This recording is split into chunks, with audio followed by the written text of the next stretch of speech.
सुख चाहते हैं तो जहां सुख नहीं है वहां ढूंढ रहे हैं, इसीलिए आज तक नहीं मिला, सब अशांत है।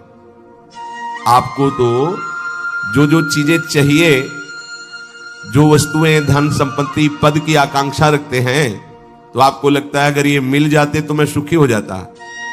अपने को ऐसे बहुत मिले हैं जिनके पास आप चाह रहे हैं, उनकी बहुत मात्रा में संग्रह किया हुआ है, बहुत अधिकारिता है, बड़ा पद है, खूब ऐश्वर्य है, जगत में उनका नाम है, सम्मान है, पर हृदय जल रहा है, हृदय अशांत है।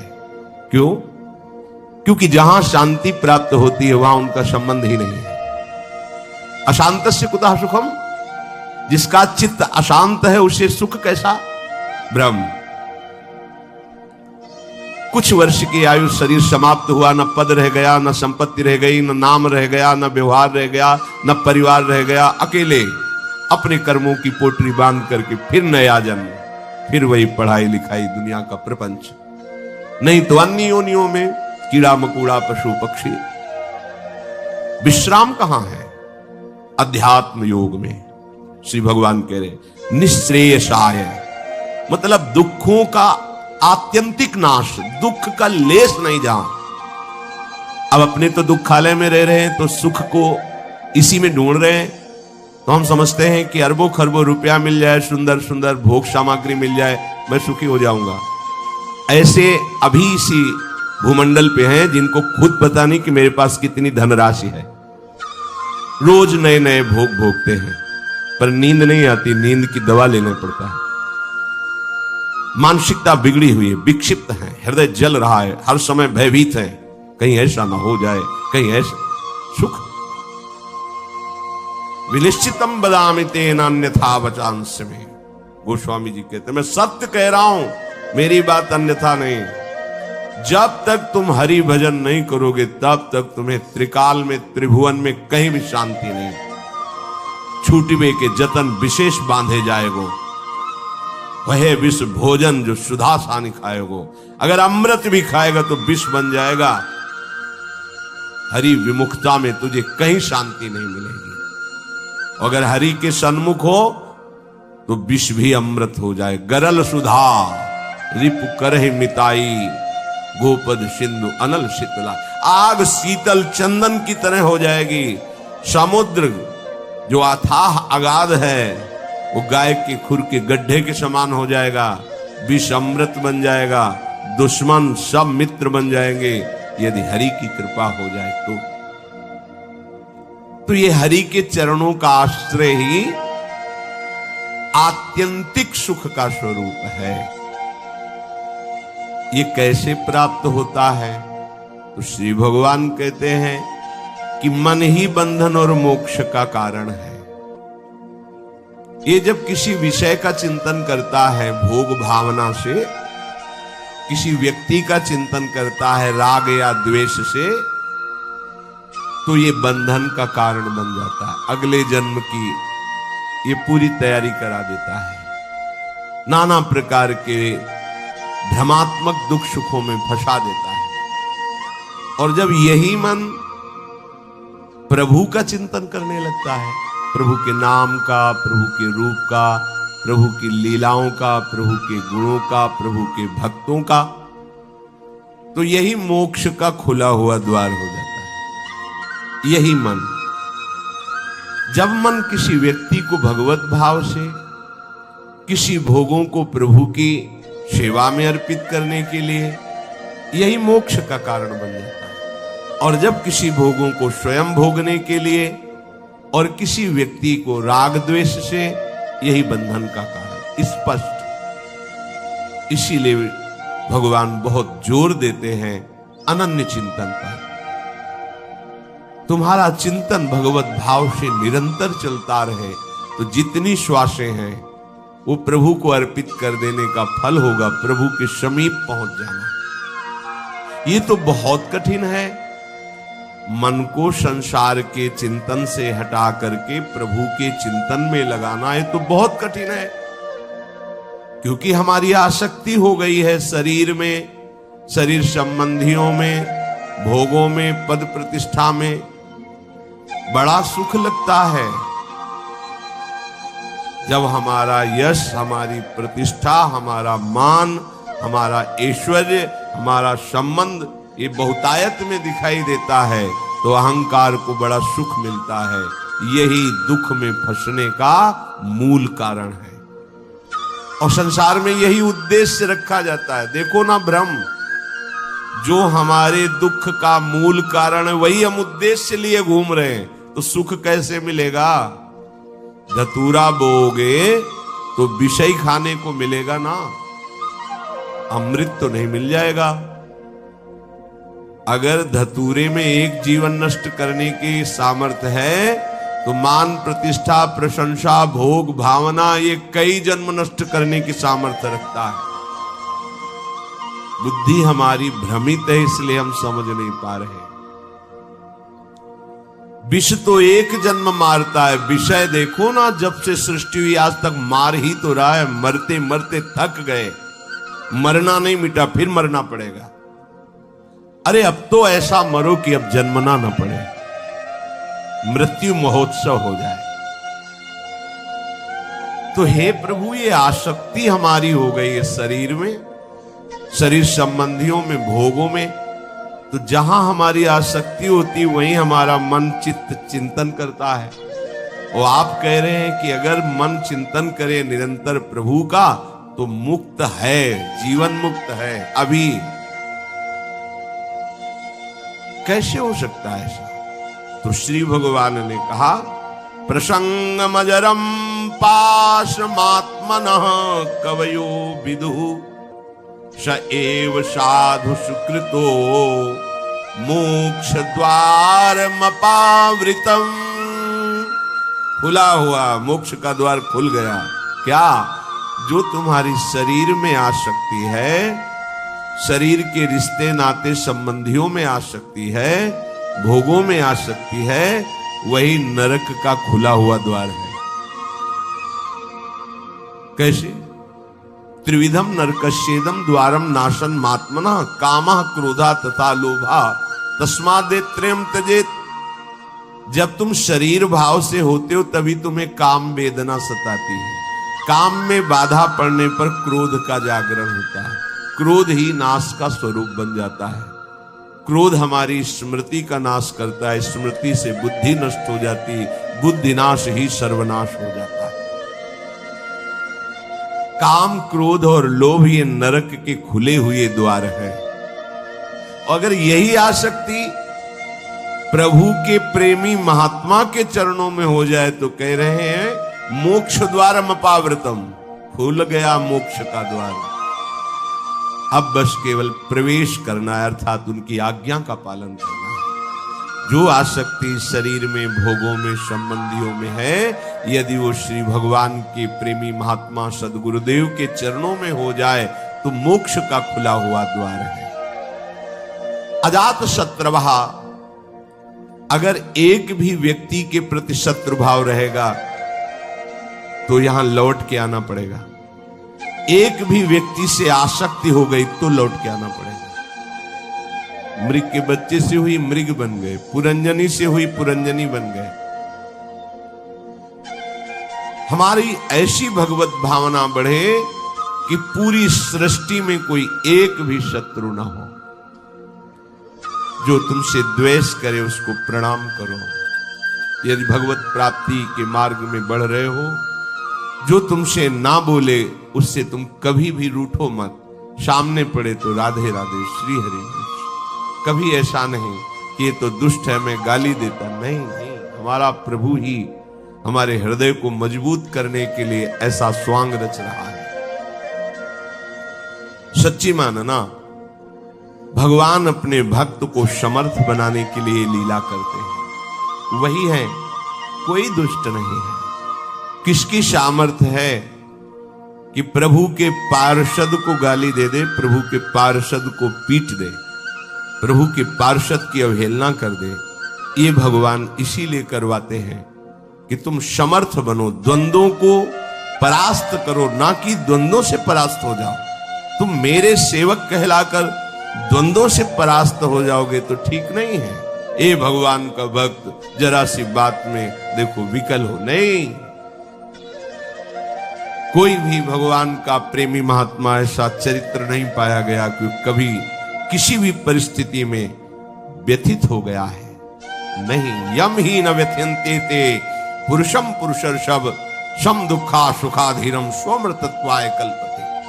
जो सुख दुख में समान किसी भी परिस्थिति में हृदय व्यथित नहीं हुआ, हर समय राधा राधा राधा परम पद उसके चरणों में लौटता है, वही परम पद का अधिकारी है। अजात शत्रवः, तुम्हारा कोई एक भी शत्रु नहीं होना चाहिए, क्योंकि भगवान कहते संतों का एक भी शत्रु नहीं होता। अपना मन ही शत्रु है, कोई और बाहर शत्रु नहीं। जब तक आप अपने मन को प्रभु के चरणों में नहीं लगाते, तब तक ये जाल फैलाता रहता है। एक को मित्र बनाएगा, एक को शत्रु बना लेगा, एक में राग कर लेगा, एक में द्वेष कर लेगा और हमारे नए जन्म की व्यवस्था कर देगा। ये मन ही हमारा शत्रु है जब तक वश में नहीं होता। ये मन ही हमारी दुर्गति का कारण है जब तक ये प्रभु में नहीं लगता। प्रभु में लग जाए, वश में हो जाए, तो इससे बड़ा कोई मित्र नहीं। मन ही श्री कृष्णाकार होकर भगवत साक्षात्कार करा देता है। अजात शत्रवा, कोई भी एक हमारे द्वेष का पात्र न हो। अद्वेष्टा सर्वभूतानाम, समस्त भूतों में द्वेष रहित, दोष बुद्धि रहित हमारे हृदय की स्थिति होनी चाहिए, क्योंकि संतों की ऐसी होती है। शांताहा, किसी भी परिस्थिति में कोई तुम्हें अशांत न कर पावे, ना अंदर की वृत्ति ना बाहर का व्यक्ति। ऐसी शांति तभी मिलेगी जब चित्त प्रियाजू के चरणों के चिंतन में होगा, उनके नाम के चिंतन में होगा, क्योंकि भगवत प्रेमी महात्मा शांत रहते हैं। शांताहा साधवा साधुभूषण। आप राग द्वेष में विचरेंगे, निंदा स्तुति करेंगे, मान अपमान में सुखी दुखी होंगे, तो अनन्य भक्ति कब धारण करेंगे? अपने को केवल लक्ष्य पर दृष्टि रखनी है। वही सच्चा निशानेबाज है जो केवल लक्ष्य पर दृष्टि रखता है। द्रोणाचार्य जी ने कौरवों पांडवों को धनुर्विद्या की शिक्षा दी। परीक्षा के लिए एक वृक्ष में चिड़िया टांगी और कहा इसकी आंख पर निशाना लगाना है। जो धनुष उठाता और तीर संधान करता, पूछते क्या दिखाई दे रहा है? बोले वृक्ष, डाल, चिड़िया। बोले रख दो धनुष। सब युधिष्ठिर जी से भी पूछा तो उन्होंने कहा चिड़िया दिखाई दे रही है, फिर आंख दिखाई, रख दो। अर्जुन से कहा क्या दिखाई दे रहा है? बोले गुरुदेव केवल आंख। बोले वेद दे, बस लक्ष्य दिखाई देना चाहिए, तो कुछ भी आपको, कोई भी आपको, कहीं भी आपको परास्त नहीं कर सकता। लक्ष्य श्यामा श्याम, श्यामा श्याम का स्मरण कोई परास्त नहीं कर सकता। लक्ष्य रहित होकर घूमोगे तो सब तुम्हें व्यथित कर देंगे। काम क्रोध लोभ मोह मद मत्सर, ये सब हृदय में ही ये प्रहार करते हैं। बाहर का प्रहार तो कोई भी सह सकता है, लेकिन हृदय के प्रहार को बड़े बड़े वीर नहीं सह पाते। साधक हृदय के प्रहार को सहता है, इसलिए उससे बड़ा कोई वीर नहीं होता। सबसे बड़ा सुभट साधु होता है जो काम क्रोध आदि के वार को हंसते हुए सहकर भगवान की तरफ बढ़ता है। जो विश्व में विश्व विजेता धनुर्विद्या के प्रकांड ज्ञानी, युद्ध क्षेत्र में सदैव विजय प्राप्त करने वाले रहे, वो भी घुटने टेक दिए काम क्रोध के आगे। लेकिन साधु अहंकार रहित होकर पूरे जीवन इनसे युद्ध करता हुआ आगे बढ़ जाता है। इसीलिए सा जयति जयति जग उच्चरे, पूरा संसार ब्रह्मा जी तक उसे नमस्कार करते हैं। ये विजय तभी हो सकती जब लक्ष्य चिंतन में रहे। श्यामा श्याम मयि अनन्येन भावेन भक्तिम कुर्वन्ति दृढ़ाम। अनन्य भाव अपने प्यारी जू के चरणों में। दृढ़ाम, कोई भी परिस्थिति या कोई भी प्रलोभन हमें हमारी श्री जी से हटा ना सके, इसे दृढ़ाम कहते हैं। दृढ़, प्राण ही तो जाएंगे, बहुत बार गए हैं, बहुत बार मरा हूं, अब एक बार श्री जी के लिए प्राण समर्पित करता हूं। चाहे जितना भयानक कष्ट दिया जाए, अपनी प्यारी जो से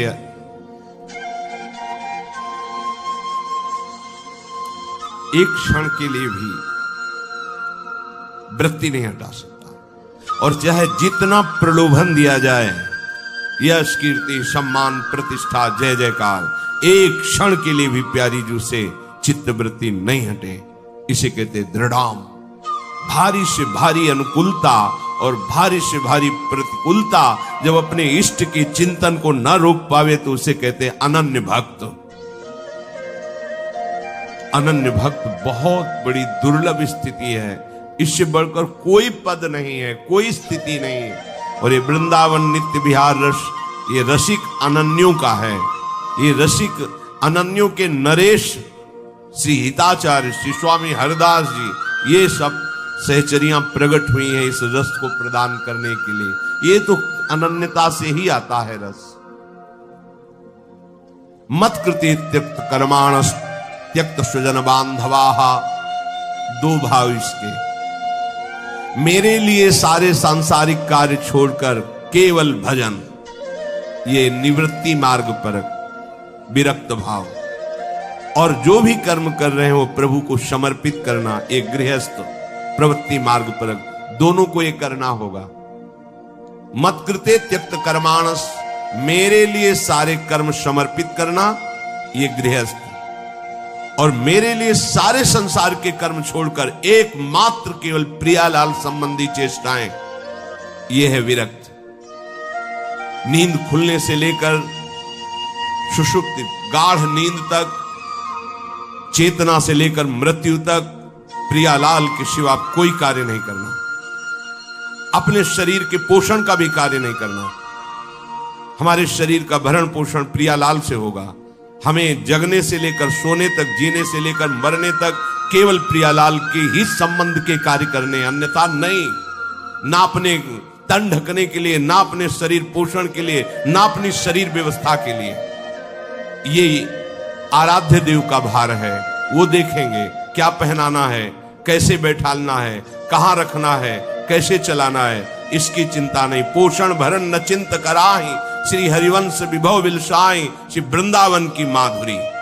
और गृहस्थ में धर्मयुक्त कार्य करते हुए वो कार्य प्रभु को समर्पित करना। मत कृते त्यक्त कर्माणस और त्यक्त स्वजन बांधवाः, विरक्त के लिए किसी भी तरह से परिवार के सदस्यों से थोड़ा भी स्नेह नहीं रखना। अगर है तो केवल प्रियालाल के लिए है, प्रियालाल के संबंध के लिए है, प्रियालाल की प्रसन्नता के लिए है। हम घर में रहते हैं, पत्नी पुत्र परिवार आदि के लिए व्यापार नौकरी करते हैं, उनको सुख पहुंचाते हैं। इसका फल हो कि प्रियालाल प्रसन्न हो जाए, क्योंकि हमें ड्यूटी दी, हमें सेवा दी कि इतने परिवार का पोषण तुम करो, पर वो हम कर रहे हैं प्रियालाल के लिए, हो गया। विरक्त किसी भी तरह से अपने शरीर संबंध की वासना का पोषण न होने दे। प्रियालाल के संबंध से सब हमारे प्यारे, प्रियालाल का संबंधी नहीं तो अंजन कहा आंख जई फूटे, बहुतक कहो कहां लो, नहीं नहीं कोई हमारा नहीं। भगवान कह रहे मेरे लिए अपने स्वजन संबंधियों का त्याग कर दिया। त्यक्त स्वजन बांधवाः, गोपीजनों से प्रभु द्रवित होकर के कह रहे हैं, जो बड़े बड़े योगी जन जिन बेड़ियों को नहीं तोड़ पाते, उन स्नेह की बेड़ियों को तोड़कर तुमने हमसे प्रेम किया, इसलिए मैं तुम्हारा जन्म जन्म ऋणी। भगवान कह रहे मैं ऋणी तुम्हारा। केवल प्रभु से प्रेम करने के कारण ही हनुमान जी महाराज से भगवान श्री राम कह रहे हैं, प्रति उपकार करो का तोरा, सन्मुख हो न सकत मन मोरा। ऐ वत्स, तुमने जो समर्पण करके हमारे प्रति अनन्य भाव प्रकट किया है, इसके बदले में मैं तुम्हें क्या दे सकता हूं। सकुच के कारण मेरा मन सन्मुख नहीं हो प्रभु के। तुम संतात उरिन मैं नाही। ओहो, अखिल लोकों का दाता बोल रहा है, तुम संतात उरिन। ये अनन्य भक्त के लिए शब्द है, दूसरों के लिए नहीं। भगवान जब अहेतुकी कृपा करते हैं तब ऐसी भक्ति जागृत होती है, भक्तों के संग के प्रभाव। त्यक्त स्वजन बांधवाहा, ये न तुम्हारे थे न है न रहेंगे। श्रुत बनितादि जान स्वार्थ रत ना करुणे सभी ते, अंत ही तो ही तजेंगे पामर तू न तज। तुझे समझ में नहीं आ रहा।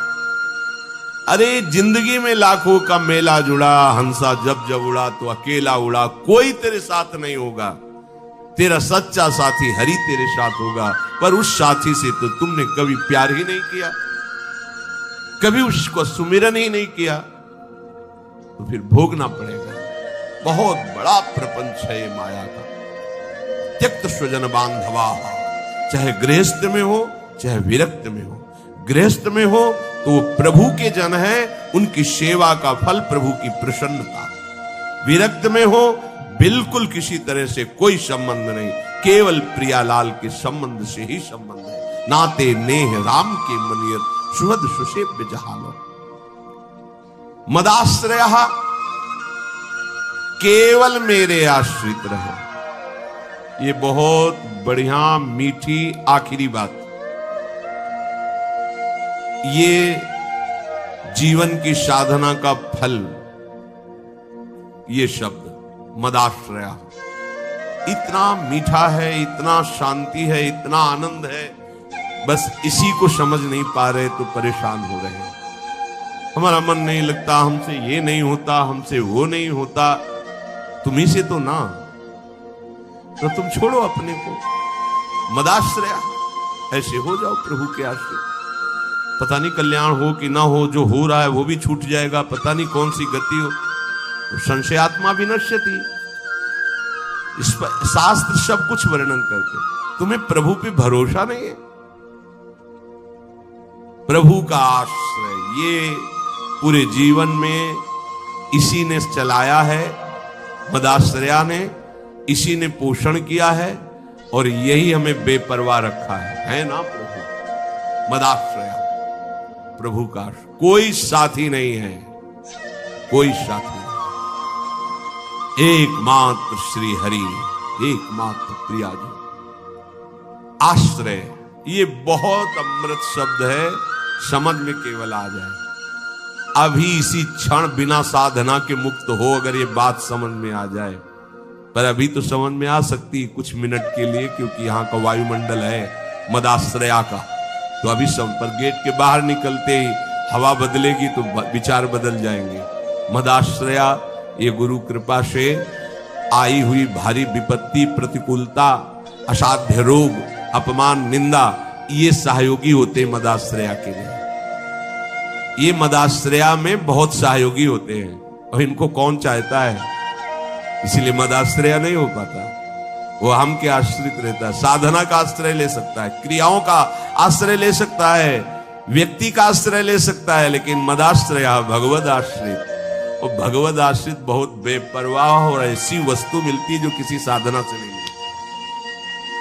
पर ये हृदय का विषय होता है, वाणी का नहीं होता। केवल वाणी के कहने से हृदय शांत नहीं हो जाएगा। निज सुख बिन मन होई की थीरा, जब तक मन में ये आश्रय जागृत नहीं होगा तब तक बात नहीं बनेगी। और ये जागृत तभी होगी, लिख लो, जब तुम्हारा अपमान होगा, निंदा होगी, शरीर किसी असाध्य रोग से ग्रसित होगा, सब तिरस्कार करेंगे, सब, कोई सृष्टि में प्यार से देखने वाला नहीं होगा, तब सच्चा मदाश्रय उदय होता है।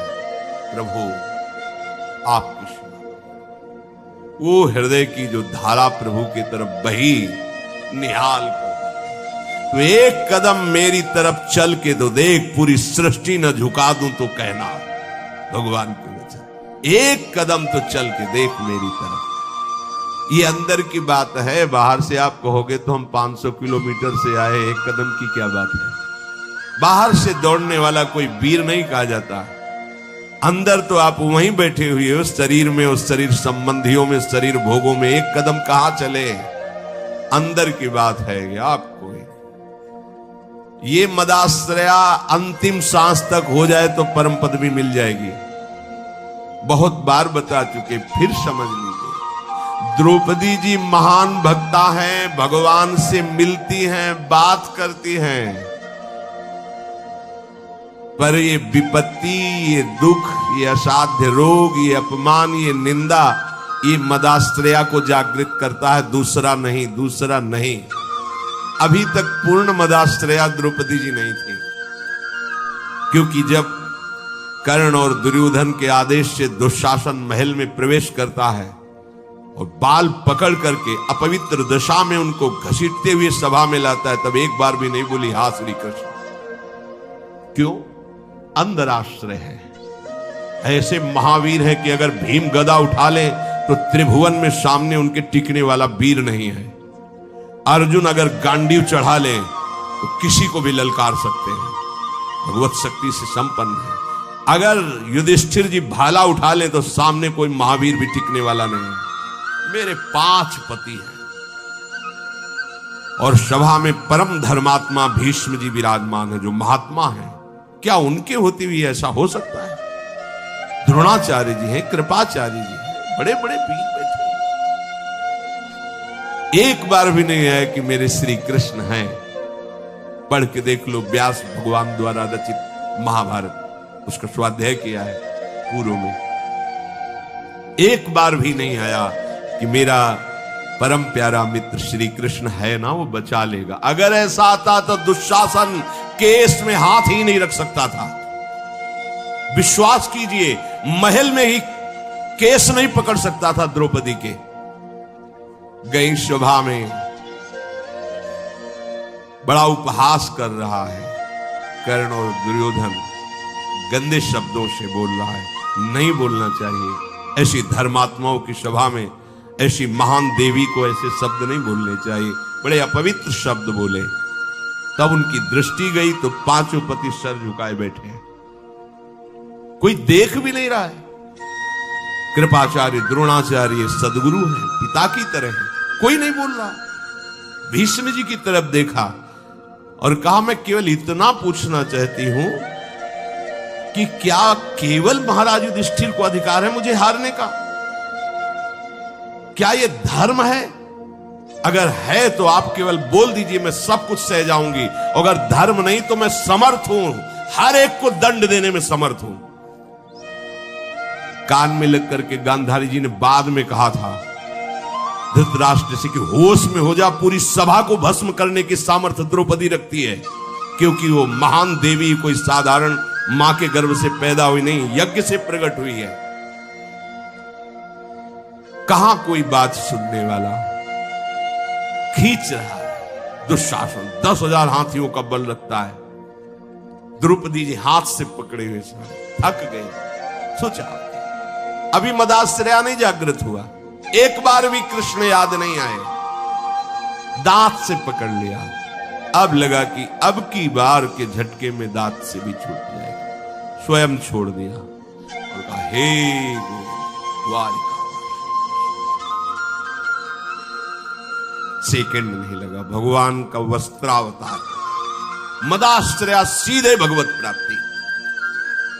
कोई भी कहीं भी कैसे भी मदाश्रया के लिए शर्त नहीं है कि आप किस जन्म, किस कुल में, किस क्या कुछ, कहीं भी हो, कोई भी हो, कैसे भी हो, भगवत प्राप्ति के लिए सिद्ध बात है भगवान का आश्रय। अब जीव आश्रय लेना भी नहीं जानता, इसीलिए सत्संग भगवान देते हैं, साधु महात्माओं का संग देते हैं, जिससे तुम्हारी बुद्धि पवित्र हो और तुम भगवान का आश्रय लो। जो संत जन होते हैं वो मदाश्रया, भगवद आश्रय, ऐसे चमत्कार जीवन में प्रकट होते हैं जो भगवद आश्रित तपस्या और साधन, ये सब एक तरफ, ये बीच में ऐसे रकील खींचिए, एक तरफ मदाश्रया और एक तरफ जिस क्षण आश्रय लिया उसी क्षण से आपकी समानता करने वाला कोई नहीं रह गया। बार बार समझाने के लिए कहते हैं, जैसे बाली वैसे ही सुग्रीव, इतना भी अंतर नहीं, ना आचरण में ना बल में, किसी भी तरह समान भाई थे लोग। और रूप भी बाली और सुग्रीव को खड़ा कर दे तो भगवान भी पहचानने में, तभी माला पहनाया था भगवान, एकदम एक रूप, एक बल, एक स्वभाव, एक गुण, दोनों ऐसे भाई थे। जब भगवान ने बाण मारा, सामने देखा कोटि कंदर्प दमनी मर्यादा पुरुषोत्तम भगवान गंभीर मुद्रा, तो हृदय में तो महान प्रीति है, बड़ा प्रसन्न है कि वैसे तो मैं इस लायक ही नहीं था, जो योगियों के ध्यान में नहीं आते हो हमारे सामने खड़े हैं, पर थोड़ा इनसे बात भी तो कर ले। तो कहा प्रभु सुन रखा है कि आप समदर्शी हो, फिर पर आज आपकी समदर्शिता दिखाई नहीं दे रही, पक्षपात दिखाई दे रहा। मेरा भाई है, पता नहीं आप जानते हैं पूर्ण रूप से कि नहीं, पर मैं जानता हूं क्योंकि साथ ही खेला हूं। मेरे आचरणों से उसके कम आचरण नहीं है, जैसा मैं वैसे ही मेरा भाई, मैं जानता हूं। पर ये क्या, एक का पक्षपात लेके छुप के हमारी छाती में बाण मारा। मैं बैरी सुग्रीव प्यारा, क्या कारण? एक शब्द यही भगवान का था, ऐ देहाभिमानी, तूने सुन नहीं रखा था कि ये मेरी शरण में हो गया है। अभी अभी हुआ है, कोई तपस्या नहीं, कोई साधना नहीं, और हुआ कैसे? महाभागवत हनुमान जी के द्वारा कराया। बस ये मदाश्रया शब्द बहुत बड़ा है, बहुत बड़ा, बस इसका परिचय नहीं मिल पाता है। ये कैसे हूं ऐसा लगता है। हाँ अब क्या करूं, तब साधन बताया जाता है, करो, क्योंकि तुम्हारा करने में राग है। जब करते करते हार जाओगे तब फिर यही शब्द बताया जाएगा, मदाश्रया, हो जाओ भगवान के आश्रित।